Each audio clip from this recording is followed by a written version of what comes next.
with the Virginia Coalition for Open Government. We're based in Williamsburg, right across the river from a nuclear power plant. But this is not about the nuclear consortium. It is, as Mr. Lacey referred to, about the way that these organizations are being structured. We've seen over the years a steady march to create nonprofit organizations that are to parallel or to mirror the work of various public bodies, commissions, and we're starting to see the consequences of that structure.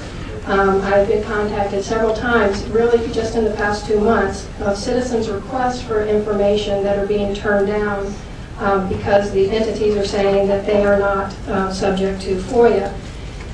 If the entities, the most recent example was the Crooked Road Foundation, which is part of the, and I can't remember the overarching commission of it, but they are a nonprofit themselves and they were not turning over records as they were asked for. But if these records are supported wholly or principally by public funds, or if they're performing a delegated function of the government, or if they're an instrumentality of the state, then they are subject to FOIA. And this bill does state that the consortium is a public instrumentality. I have not seen the substitute, so I am sorry if that language has been removed, but the fact remains it will be performing a delegated function of the government. This consortium, though, is too important to be outside the bounds of our statutes guaranteeing access to records. This is not to say that the consortium should not be able to take advantage of existing exemptions or that new ones cannot be tailored to address its specific needs. But it is a dangerous policy to create entities and then to place them outside the reach of our public accountability laws. Thank you. Thank you. Others who wish to speak? My name is Barry Carter. I'm from Mecklenburg County. I'm chairperson of the Oconee-Chickapony Indian Tribe of Virginia. We do have the same concerns with transparency and the Freedom of Information Act. We also have concerns that the bill seems fairly vague, and we have concerns that it may spill over with broad powers into uranium mining and defining regulation for uranium mining. So we would just like to see language, if possible, put in that would exclude that from being in the bill. Those are the two main concerns that we have.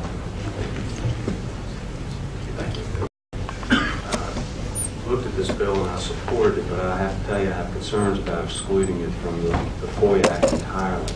Why do you need to exclude this from the FOIA Act entirely? Sure.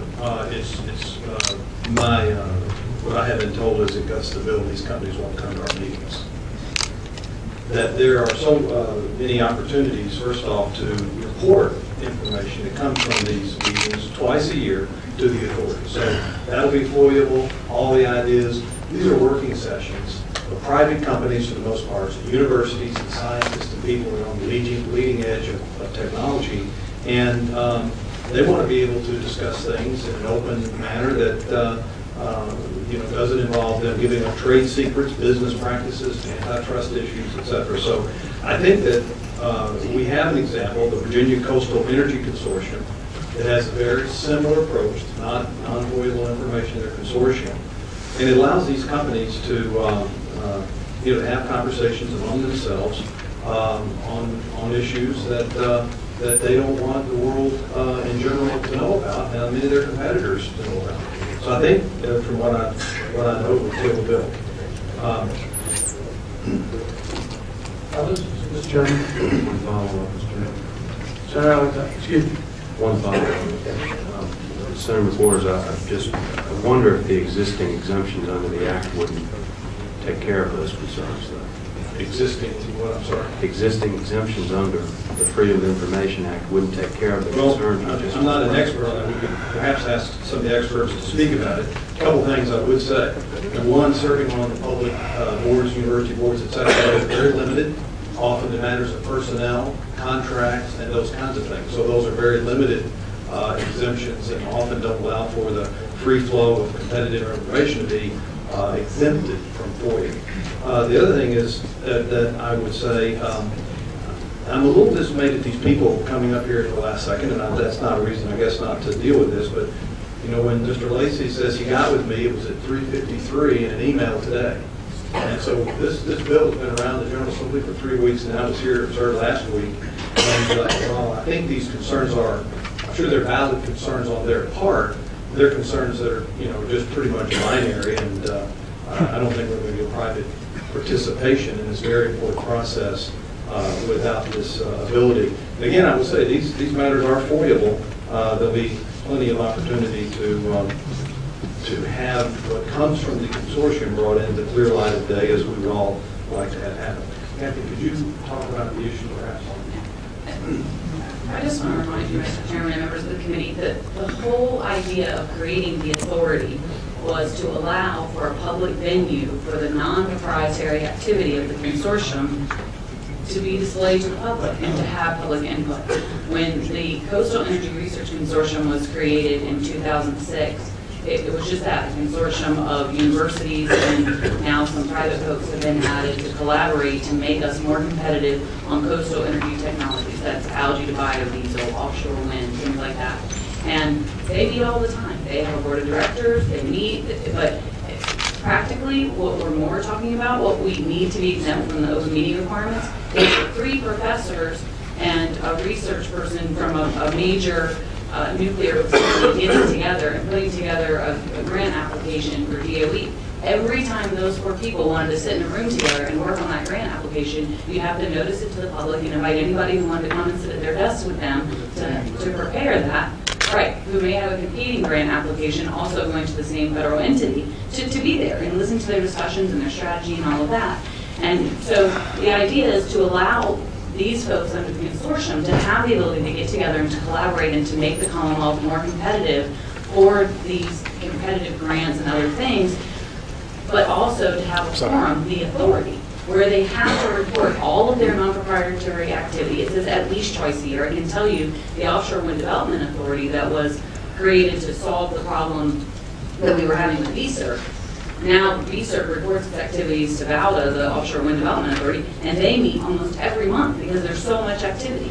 So in practice, we've tried to solve the problem that's being raised by the structure of the bill in the first place. And we did that through working with legislative services, the AG's office. We've fully vetted it, and we feel like the structure is such that these problems will be alleviated. One of the things that concerns me is in my discussions with them when I've asked, what is it that you don't think you'll be able to get, that you feel like you should have in your possession? They don't have an answer to that. They just don't like it, the precedent that it sets.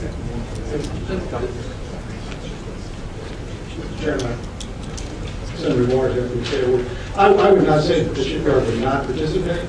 Should they be subject to FOIA, I would say it would change the nature of discussion. But I serve on a board, a state board. It's very easy to trigger the 3 members. Very easy to trigger. I would hate to put the shipyard president or some vice president position where he's Dutch with the law because he has an email out with 3 other people on the consortium. And frankly, if the email's not even related to the consortium, if those names are on the email, it's public. Thank you. Mr. Lacy, let me ask you a question or two, if you could. Have you got the amendment of the nature substitute in front of you? I don't have the... Somebody please put that in front of me. Yes, Your Honor. Mr. Chairman. Yeah, I'm now.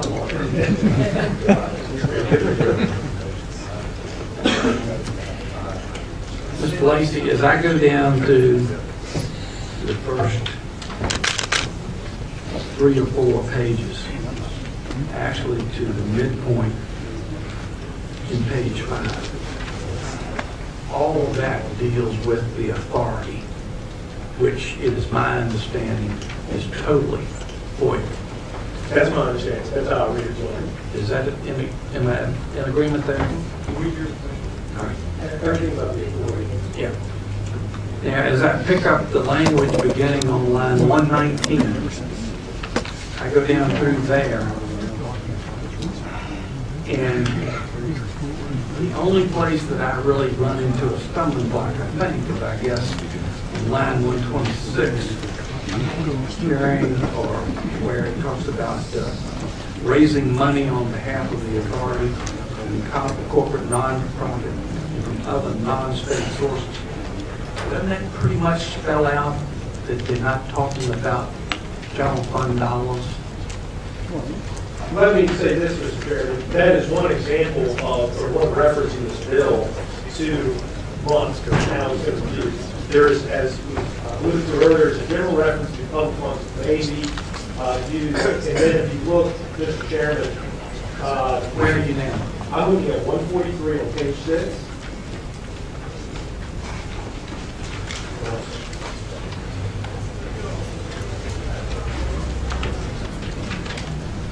On 143, it talks about expending funds of the authority. Okay.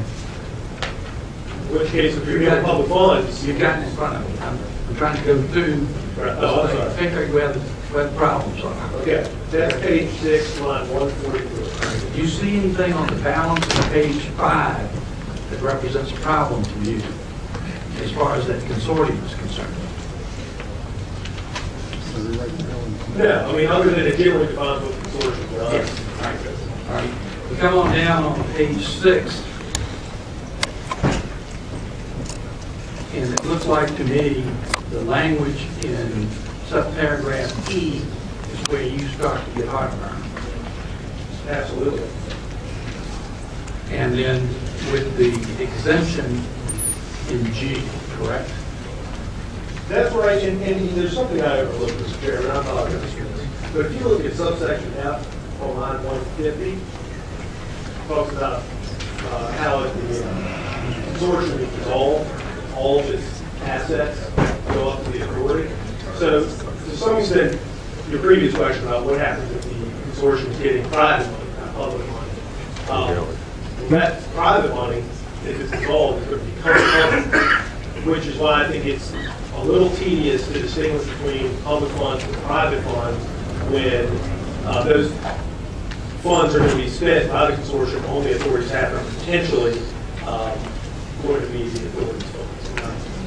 And I just want to point that out, and I apologize for jumping around. So as I see it in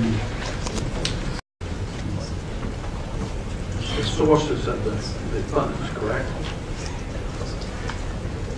That's right, and generally speaking, the fact With the exception of proprietary information, patents, pending patents, all of that. Mr. Chairman, how would that deal with the issue that the shipyard talked about, where you have 3 more people who want to have a conversation and cannot without an open meeting? Mr. Chairman, I think, Mr. Chairman, I think you can flip it around. I mean, keep it the way it is, but put in there, these matters are foilable. I think, for example, it says here, it's pointed out on line 26, purchasing property for which public monies may be spent and private property acquired is condemnation issues. I mean, that's a public, I think, wouldn't it be? Using public monies to acquire property. All of those things would still be subject to FOIA because they would be done by the authority, not by the consortium. Well, Mr. Chairman, that's what I'm suggesting, break it out. So, clarify, I think you got it fixed, but it's not clear, I think. And when you read it, it's just still on this time? Is the way it is? I realize that there's a sensitivity with regard to the, I'm afraid this is too far to go. So we need to be specific with what we examine. Procedurally, Mr. Chairman, time-wise, do we have another meeting or anything? Yeah, this is it, for this bill. And Delegate Garrett's bill, I think, resembles this. I'm not sure what the difference is. No, apparently it didn't solve the problem. We just had a little sidebar back here, and it didn't solve their problem either. Mr. Chairman, I don't think the problem's going to be solved unless everything is completely reported under all the FOIA rules. That's why I'm not sure I can come to the amendment that you're describing. I understand your first one, Mr. Chairman, and I'm happy to work on that one, which I think solves the problem. Well, I would suppose that that's going to be up to the committee as a policy.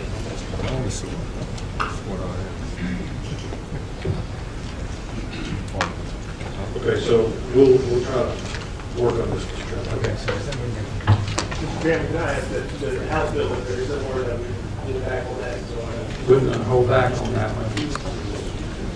thank you.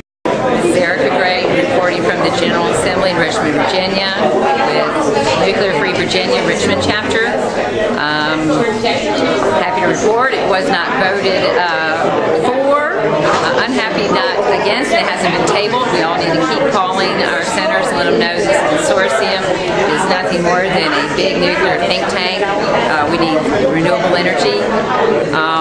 Frankly, they didn't budge and make a blank on the issue of the no budget amendment, but the discussion today that held everybody up was the FOIA discussion.